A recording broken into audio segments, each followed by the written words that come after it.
It's interesting when we talk about method acting.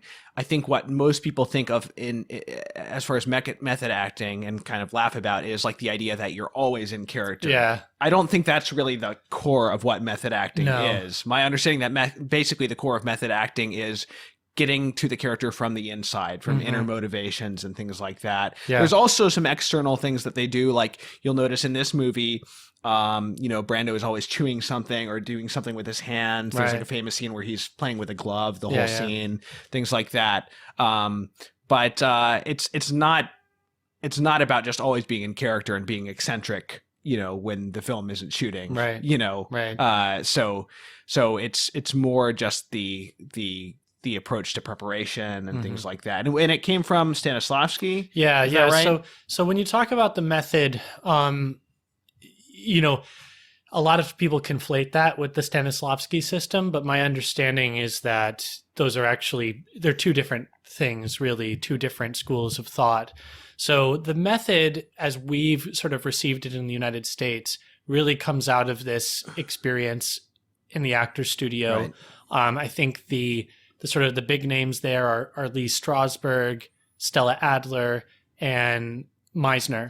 Yeah. Sanford Meisner. Yeah.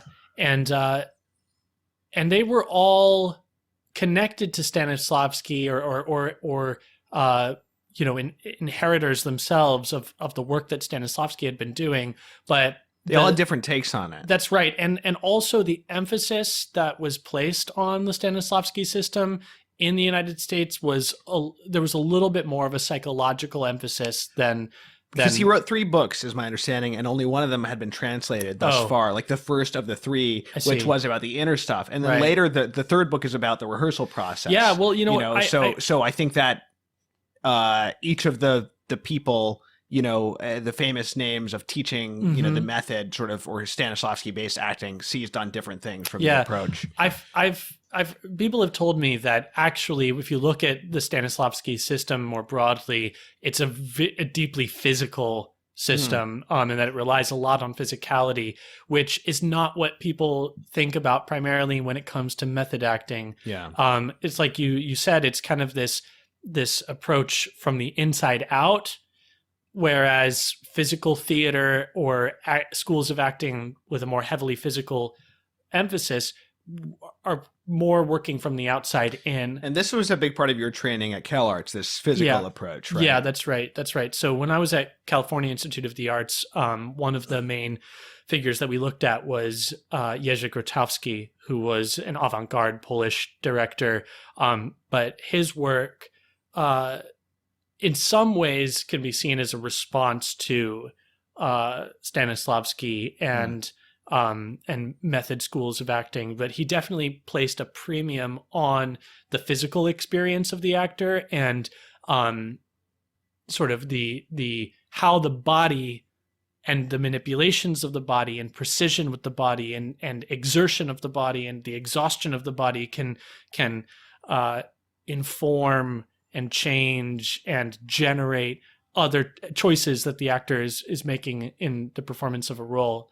So with method acting, it's more of a psychological awareness. So some of the exercises that you hear discussed when it comes to method acting are things like memory recall or emotional memory, where you're like trying to call up past experiences, past emotions, and bring them into your work.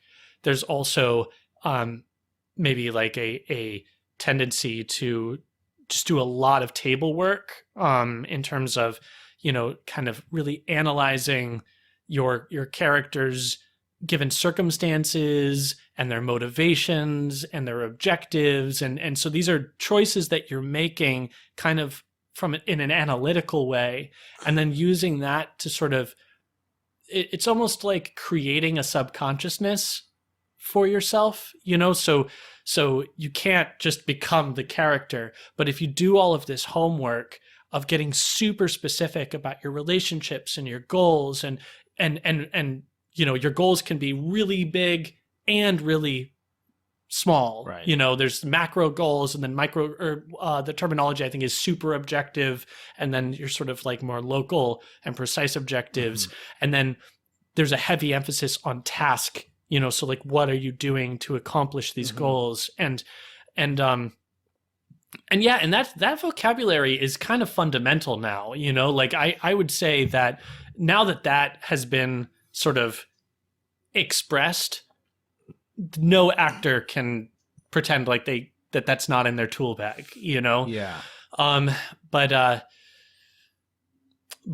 certainly, you know, like this can kind of go it can go in weird places, right? Where you take this project of kind of trying to create a subconscious so that you can have sort of there can be spontaneous sort of this idea of becoming the character. Yeah. So that you can improvise within this framework that you've created, that you've been very deliberate in creating, but now you're accessing sort of more subconscious feelings and sympathies and responses that maybe you wouldn't have been able to figure out just sort of coldly assigning them, you know, from the outside, as if you were like making all of your acting choices from without, you know. Right. So there's like a deep interior sensitivity with this school of acting, and so like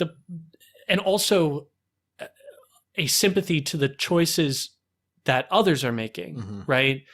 So this is where I think like the pitfall can be, is that sometimes it can get, depending on the actor, a little navel gazy, a little like closed off, a little like shut in, you know, my character's inner reality, you know, and ways that can sort of damage the work, it seems to me, are like when it cuts you off from the people that you're working with, cuts you off from an ensemble. Of course, this is not necessarily the case, but right. it happens where, right. you know, you're just not able to go. You can't think about the bigger piece. Yeah. So it's like you get hung up on this you sort of judge your own character. Exactly. So you get hung up on this. Something you hear people say a lot. I don't judge. I can't. It would ruin my performance if I decided my character was a bad guy, right? Or like something like that. Yeah. You know, or just being blocked to possibilities. So like, oh, my character would never do that. Okay. What if he does? You know, like, well, no, that doesn't make sense to me. Okay. Well, how about you try to do it and make it make sense? And Brando was known for being difficult. Yeah. Criticizing the script and right. So it can create some intransigency. It can create some eccentricity. The famous anecdote that I always heard coming up was the one with Laurence Olivier. Yeah, with Dustin Hoffman. Yeah. I guess Dustin Hoffman had really been sort of like beating himself up for this role, staying up all night and just not treating himself well. And Laurence Olivier said something like, "You should try acting." Yeah, my boy, have you tried acting? Yeah.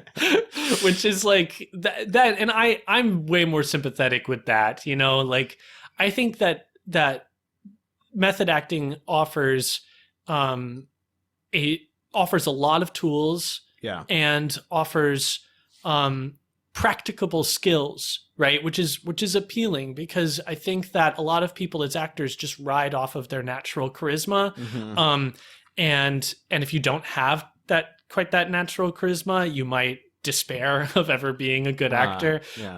But method acting, as with any other sort of school of thought, when it comes to acting, provides some practicable skills that you can sort of begin to work on. And that's great. But then, like, I think that taken to its extremes, it can kind of actually end up supplanting the craft. So that it's like, taken to its extremes, you start as to, Olivier indicated in that comment. Yeah, you know, it's like, well, you're not acting anymore, you know, and some people will say things like, well, I can't play something until I've experienced it. And, well, that's just a recipe for disaster, you know? Right. So So yeah, that was a big thing in the 19th century too. Like, I can't write about something I haven't experienced. So you had Oscar Wilde and Andre Gide and these guys committing every sort of sin so that they could write. Right. And so it's a little bit like I've always conceived of it as like using the Force, and like you can turn to the dark side. The dark side offers a lot of power, and it's a quick shortcut to some maybe some extreme things. Yeah. But then there's no command, and there's no like order and peace. And so so I think that like some of the people that I've had the hardest time working with in an ensemble have been people who have maybe put too much stock in some of the dogmas and the received wisdom of method acting. But this is a pitfall, I would imagine, for anything, and it just so happens that this is kind of the dominant school of thought when it comes to performance in the United States right now.